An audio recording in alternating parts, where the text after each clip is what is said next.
আজকে আম পান্না বানাবো। এই কাঁচা আম থাকতে থাকতে আম পান্না খেতে হবে। এই আমের খোসাটাকে ছাড়িয়ে কেটে নেব।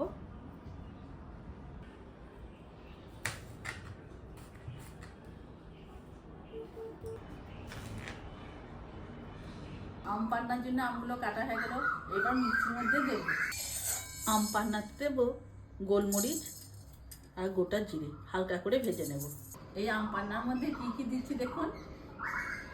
এর মধ্যে দেবো বিট লবণ, ভেজে রাখা গোলমরিচ আর গোটা জিরে। এখানে মিষ্টির জন্য আমি গুড় দেব। এরপর ঢাকাটা লাগিয়ে দেব।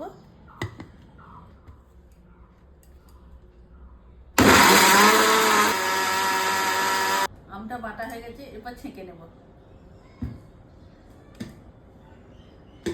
এই যে আমের মিশ্রণটা, এটা ফ্রিজে আপনি 1 সপ্তাহ রেখে দেবেন, কিচ্ছু হবে না।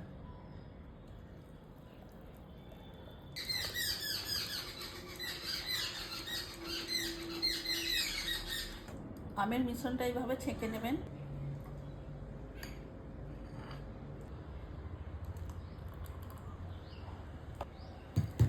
এর মধ্যে এবার ঠান্ডা জল দেব।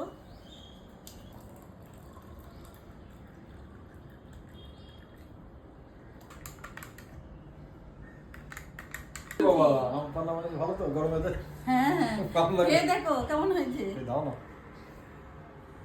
কাঁচা আম কিন্তু সিদ্ধ নয়।